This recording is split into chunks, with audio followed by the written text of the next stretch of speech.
میرے بندے نے گناہ کیا، اب اسے پتہ چل گیا ہے کہ کوئی معاف کر سکتا ہے، اس کا رب ہے جو گناہ کو معاف بھی کر سکتا ہے اور عذاب بھی دے سکتا ہے۔ پھر گناہ کرتا ہے، پھر کہتا ہے اے رب اغفر لی ذنبی، اللہ میرے گناہ کو معاف کر دے۔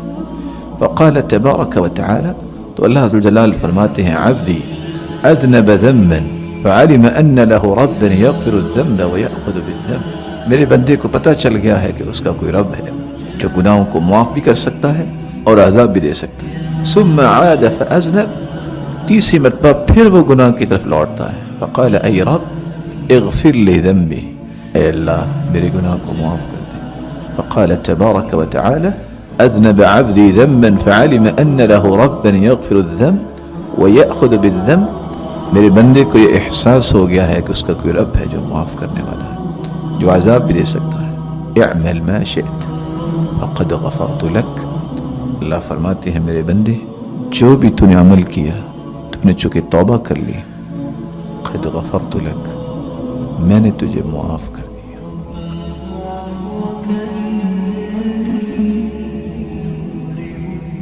یہ اللہ عز و جلال کی لامتناہی رحمت کا ایک نمونہ ہے کہ انسان جتنی مرتبہ بھی گناہ کر کے توبہ کر لے، اللہ اسے معاف کرتے ہیں۔ اللہ عز و جلال سے ہم سب کو دعا کرنی چاہیے کہ اللہ ہمیں تیری رحمت کی امید ہے، اور ہم اقرار اور اعتراف کرتے ہیں کہ خطائیں ہم سے ہوتی ہیں، تو اپنی رحمت سے ہمیں معاف فرما۔